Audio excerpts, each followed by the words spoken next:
Revolution का मतलब क्या होता है? रेवोल्यूशन मीनिंग इन उर्दू, ये आज के इस वीडियो का मौजू। तो आइए अपने सबक का आगाज करते हैं। Revolution,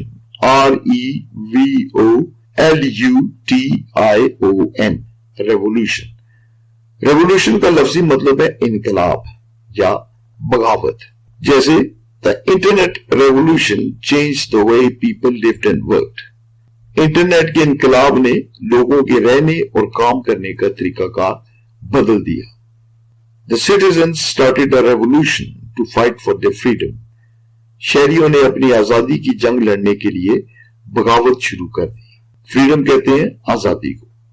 A scientific revolution occurs when new discoveries take place. साइंसी इनकलाब तब आता है जब नई चीजें दरियाफ्त होती हैं। तो आज का वर्ड था रेवोल्यूशन, जिसका मतलब है इनकलाब या बगावत। उम्मीद है दोस्तों कि आपको लफ्ज रेवोल्यूशन का मतलब समझ आ गया होगा। अल्लाह ताला आपको इज्जत और कामयाबी अता करे। अल्लाह हाफिज। आपने अगर अभी तक हमारा चैनल सब्सक्राइब नहीं किया तो प्लीज इसको सब्सक्राइब कर ले, और अगर वीडियो अच्छी लगी हो तो इसको लाइक करें।